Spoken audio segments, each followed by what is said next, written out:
आपकी अदालतमध्ये ऍक्टर ओमपुरी यांच्यावर आरोप आहे की हे नेहमी दुःखी असतात. ओमपुरीजी, तुम्हाला एक एक फिल्म ज्या तुम्ही केल्या, आक्रोश केली, अर्ध सत्य केली, त्या फिल्मसाठी तुमचं खूप कौतुक झालं. लोकांनी खूप म्हटलं खूप चांगले ऍक्टर आहेत. पण तुम्ही दुखी असतात की मी पॉप्युलर नाही झालो. पॉप्युलर नाही झालो? अरे, पार्लियामेंट देखील माझं नाव घेत आहे आणि तुम्ही म्हणताय की पॉप्युलर नाही झालो. तर जेव्हा तुम्हाला वाटलं की जनता तुम्हाला पसंत करते एका चांगल्या ऍक्टरच्या रूपामध्ये, तेव्हा तुम्ही या प्रकारच्या फिल्म सुरू केल्या, जसं हेराफेरी किंवा मग चाची 420, पैसे कमवण्यासाठी. हो, पैसे कमवण्यासाठी कॉम्प्रोमाइज तर मी नक्कीच केलंय, बरोबर आहे. आणि कारण मी आलो होतो हा विचार करून की मी समाजाला बदलून टाकेन. परंतु नंतर माहिती झाली की गुरु, हे खूप कठीण काम आहे. इथे मोठे मोठे पैलवान बसलेले आहेत. हां, ते काही बदलू देणार नाहीत. ही गोष्ट खरी आहे का की जी पहिली मोठी फिल्म तुमची सक्सेसफुल झाली, अर्धसत्य, हो. ती फिल्म खरंच अमिताभ बच्चन यांच्यासाठी लिहिली होती?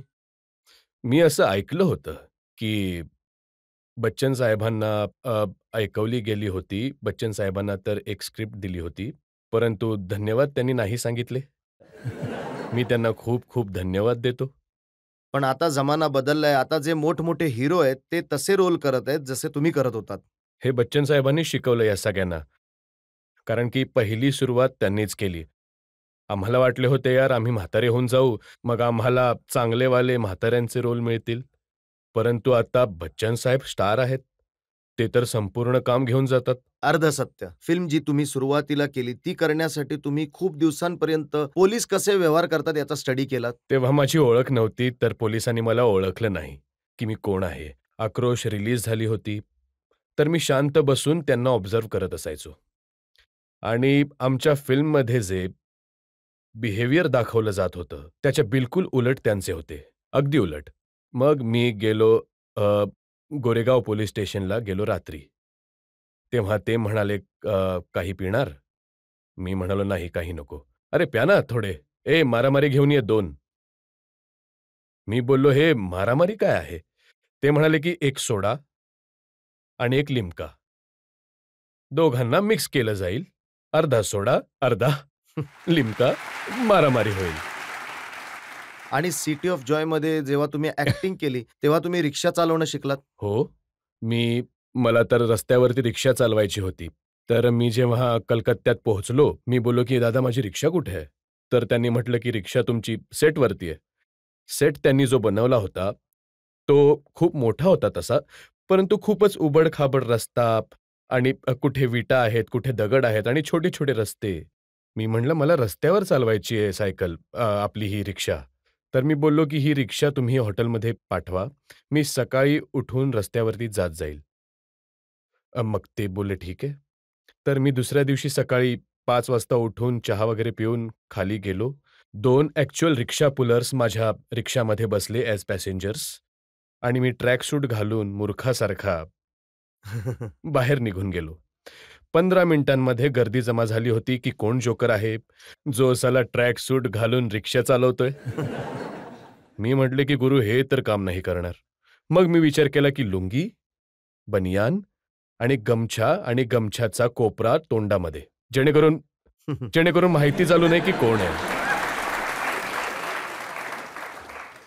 आणि मी 15 दिवस सलग सकाळी 5 वाजता ते लोक यायचे रिक्षा पुलर्स. ते बसत होते as passengers so that nobody stops us. आणि पहिल्या दिवशी तर मी मुश्किलने 15 मिनिटं चालवू शकलो. मग 15 दिवसांनंतर त्याचे वाढून 3 तास झाले होते. जेव्हा स्पर्शमध्ये तुम्हाला रोल करायचा होता ब्लाइंड टीचरचा, मग त्याच्यासाठी सुद्धा तुम्ही गेलात तिथे? ते आम्ही शूटिंगच ब्लाइंड स्कूलमध्ये करत होतो. जिथे ब्लाइंड मुलं अभ्यास करतात आणि काही शिक्षक पण ब्लाइंड होते, प्रिन्सिपल पण ब्लाइंड होते. तर त्यांना मग बघायचो. जेव्हा नरसिम्हामध्ये खलनायकाची भूमिका केली, त्याआधी सुद्धा चाकू मारलात का लोकांना?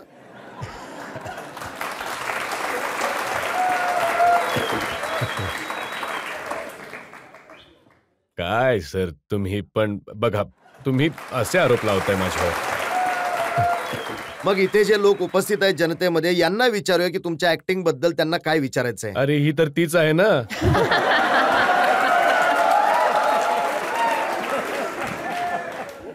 बेटा तूच बोलली होतीस ना तुम्ही अजून पण हो हँडसम सर. आहात. सर, ही खरी गोष्ट आहे की तुम्ही खरोखरच खूप हँडसम आहात थँक्यू या बेटा, वयात पण थँक्यू. सर. सर, मी तुमच्या खूप मूवीज पाहिल्या आहेत, जशा की चाची 420. अजून पण खूप मूवीज आहेत. सिंग इज किंग मूवी आहे, ज्यामध्ये तुम्ही खूपच चांगली ऍक्टिंग केली आहे. ती खूपच आवडली. पण स्पेशली तुमची तर ऍक्टिंग मला आवडतेच, परंतु तुमचा जो व्हॉइस आहे ना, जसं की गदर एक प्रेमकथा, त्यामध्ये तुम्ही स्टार्टिंग मध्ये तुम्ही जे इंट्रोडक्शन दिलं होतं, तुमचाच व्हॉइस होता कदाचित. मी बरोबर बोलते आहे का? हो सर, दिला तुमचा होता. आवाज आहे ना, तर तो खूप बुलंद आहे, जो मला खूप चांगला वाटतो. मला खूपच आवडला. एक मिनिट. सर, मला मी हिंदी मी तितकी चांगली मी येत मी मी नाही. सांगू ही मुलगी कुठे राहणारी आहे. ही बंगाली आहे.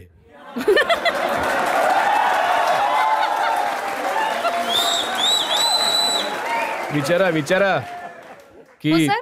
तुम्ही बंगाली ना. हो, मी मराठी आहे. नाव काय. सर, माझं नाव दिशा पाटील. तशी मी मुंबईची, पण एज्युकेशनसाठी इकडे आली आहे. तुमचं गाव कोलकाता. हा, मुंबई. मी तुमच्याकडून तुमचा एक फेवरेट डायलॉग ऐकू इच्छिते, जो तुमच्या फेवरेट फिल्मचा फेवरेट डायलॉग आहे. त्याच अंदाजमध्ये, त्याच पद्धतीने प्लीज सर. अच्छा. 250 चित्रपट केलीत तुम्ही, त्यातला तुमचा फेवरेट डायलॉग म्हणा ना सर. ओए चुप है अर्जुन सिंह.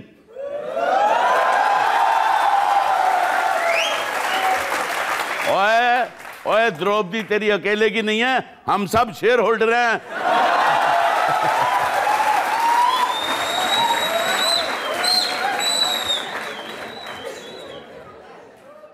आजकाल अशाही फिल्म्स बनतायत ज्यामध्ये डायलॉग कमी आणि शिव्या जास्त आहेत.